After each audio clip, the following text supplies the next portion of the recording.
लाठी उसी की भैंस। भारत की कूटनीतिक ताकत और इंसानियत के आगे बांग्लादेश को झुकना पड़ा।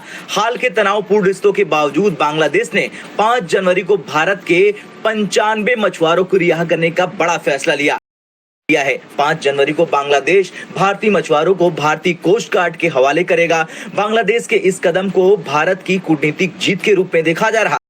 क्रेडिबिलिटी बांग्लादेश के लार्जली नहीं है कि वो अपनी मर्जी से सारा कुछ कर सके, और फौज बेसिक हम आपको तंग नहीं करने वाला, हम आपको तंग नहीं करने वालेंगे। सो ये चीजें बताती हैं कि इंडियंस जो है वो जिसे कहते हैं ना, उन्होंने समहाउ इंगेज कर लिया हुआ है बांग्लादेश को, और खास तौर पे ये जो आर्मी चीफ की स्टेटमेंट कर सकते हैं, क्योंकि इंडिया रीजनल हेजेमन है। और ये पहली दफा है कि पाकिस्तान तो एंटी इंडिया था ही, मगर सारे बाकी जो मुल्क थे उनको उन्होंने टाइट करके रखा हुआ था, तो अब वो टूट गया। सो आई थिंक यूनुस का ये इंटरेस्ट है कि किसी तरीके से सार्क की रिवाइवल हो। पाकिस्तान भी ये चाहता है, मगर पहले ये हो रहा था हसीना के जमाने में कि इंडिया सार्क को नहीं चाहता था। इंडिया समझता है कि सार्क के अंदर उसकी अहमियत इतनी नहीं रही, वो इंडिविजुअली बायलैटरली जिन लोगों से जो बात करता है सार्क के कंट्रीज में, तो वहाँ उनके ऊपर दबाव डाल सकता है। जब ये सारे मिल जाते हैं एक जगह पे, तो इंडिया का एक ही वोट होता है, ज़रा 2 होते हैं। तो ये कि we want fairness, that's okay, that's all right. He did not say we want equality, because there is no equality between Bangladesh and India. हमारी इकोनॉमी बहुत बड़ी है, हमारे रिसोर्सेज बहुत ज्यादा हैं, हमारी पॉपुलेशन बहुत ज्यादा है, हमारी मिलिट्री, हमारी diplomacy, there is no equality. Let's not kid ourselves that we are equal, because we are not equal, we are not equal, right. ये बात मैंने बहुत पहले कही थी, जब बांग्लादेश तमीज में था। अब बांग्लादेश तमीज में नहीं है।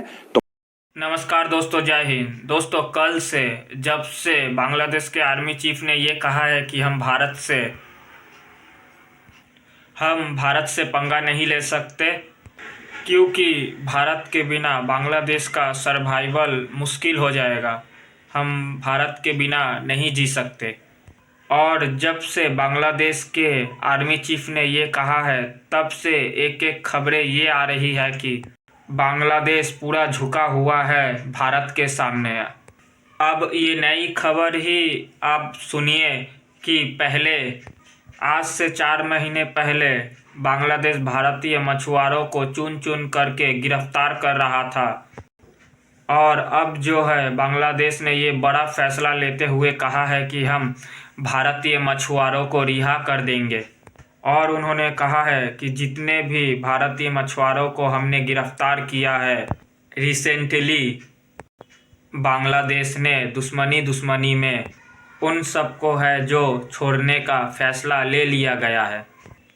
MEA ने इस खबर की जानकारी दी। और यही जो भारत की बात की जाए तो भारत अपनी नीति का हमेशा से ही ढीला रहा है। सच बात बताऊं तो भारत बांग्लादेशी मछुआरों को पकड़ता है और उसे और इन्वेस्टिगेट करता है, और वो अगर सीधे साधे होते हैं तो उन्हें छोड़ दिया जाता है भारत की तरफ से। भारत की तरफ से तो कोई टाइटनेस थी ही नहीं। भारत सिर्फ ये पता लगा था कि कोई आतंकवादी नहीं है, तो अगर आतंकवादी नहीं होता है तो भारत उन्हें छोड़ दिया जाता था। लेकिन बांग्लादेश ऐसा नहीं करते थे। बांग्लादेश उन मछुआरों को पकड़ कर रखते थे अपने पास, लेकिन अब वो भी छोड़ रहे हैं। दोस्तों, वीडियो अगर अच्छी लगी हो तो वीडियो को लाइक, कमेंट, शेयर जरूर करें। जय हिंद, जय भारत। तौर पे ये जो आर्मी चीफ की स्टेटमेंट है, दैट मीनिंग चाइना के हवाले से इन्होंने कहा है कि जी हमारे डेवलपमेंट पार्टनर है, ठीक है जी, और हमारे उनसे बड़ी करीबी दोस्त है। जैसे पाकिस्तान कहता है, पाकिस्तान के farmer foreign minister Bilawal Bhutto Zardari ने ये कहा था कि भाई साहब, all the loans, all the development in Pakistan, all the money that came in Pakistan from China is a cost of development. Bangladesh की फौज ने कहा है हमारे डेवलपमेंट पार्टनर, ठीक है जी। वो कहते जी हम सबसे दोस्ती चाहते हैं। अच्छा, इंडिया ने एक बड़ी इंटरेस्टिंग चीज पे लगा दिया। I was telling this to someone the other day India हर दुनिया के मुल्क में जाता है जी, हम तो सबके साथ ताल्लुकात रखना चाहते हैं, हम तो सबके साथ ताल्लुकात रखना चाहते हैं, हम तो रशिया के साथ भी चाहते हैं, हम तो अमेरिका के साथ भी, हम तो चाइना के साथ। अब यही काम सारे खित्ते के, अब ये बांग्लादेश भी इंडिया को कहता है, अब ये मालदीव्स भी इंडिया को कहता है, सारे मुल्क कहते हैं भाई हम तो आपसे भी ताल्लुकात इंडिया से भी रखना चाहते हैं और चाइना से भी रखना चाहते हैं। अब ये चीज सारी बात है, अपनी लिए तो अच्छी लगती है लेकिन दूसरों के लिए तो नहीं अच्छी लगती। बिकॉज जब मालदीव्स या बांग्लादेश ये कहेगा कि हम चाइना और इंडिया दोनों से ताल्लुकात रखना चाहेंगे, तो इट मीन्स कि कहीं वो इंडिया के इंटरेस्ट को अंडरमाइन कर रहे होंगे कहीं पे, तो वो फिर शोर तो मचेगा, शोर तो मचेगा कि भाई ये क्या हो रहा है। लेकिन क्वेश्चन ये है कि पाकिस्तान के जो फॉरेन मिनिस्टर जा रहे हैं ना वहां पे, वो बेसिकली सार्क की रिवाइवल के लिए जा रहे हैं, ठीक है जी, और सार्क को रिवाइव करने के लिए जा रहे हैं। देखें क्या सार्क रिवाइव होगा, मुझे नहीं पता होगा या नहीं होगा, लेकिन what I understand and what I realise is, ठीक है जी, कि जो मैं जानता हूँ चीज को, जो मैं समझता हूँ जिस चीज को, वो यही है कि इन वन वे और the other, in one way और दी अदर, जो मुझे लग रहा है कि शायद सार्क को रिवाइव करना इतना आसान काम ना होगा, क्योंकि बाकी जितने भी ममालिक हैं वो ना तो पाकिस्तान के उनके साथ कोई इतने अच्छे बायलैटरल ताल्लुकात हैं। मिसाल के तौर पे अगर आप ये देखें, ठीक है ना जी, अगर आप मिसाल के तौर पे ये देखें कि, और जस्ट इसको अंडरस्टैंड करें, ठीक है जी, कि क्या मालदीव्स मानेगा, क्या हम उसको मना सकते हैं, क्या नाम है उसका, भूटान को मना सकते हैं, क्या हम श्रीलंका को मना सकते हैं। सो ये जो सार्क के हवाले से बातें की जा रही है ना, ये वो लगता है ऐसे ही है कि जी शायद सार्क को हम एक्टिवेट कर लेंगे, सवाल ही पैदा नहीं होता।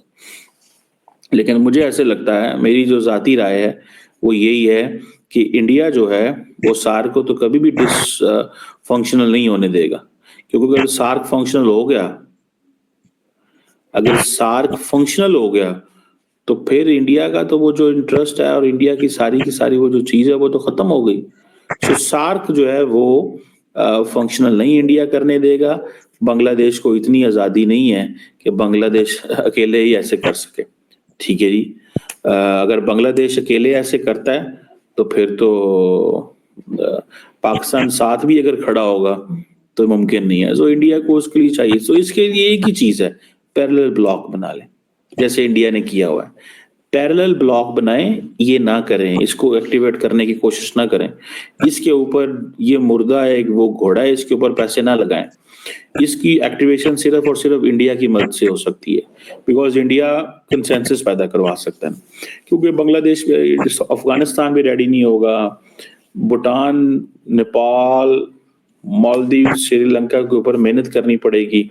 सो ये चीजें मौजूद हैं, एंड देन फिर ये भी लगेगा कि ये जिद में हो रहा है इंडिया की, तो वो एक और चीज लगेगी। सो एक नया ब्लॉक बनाया जा सकता है। मालदीव एज ए मुस्लिम वहां पे हैं, उनको कन्विंस किया जा सकता है। बांग्लादेश, पाकिस्तान ये चीजें कर सकते हैं, ठीक है, लेकिन उसके लिए वी नीड अ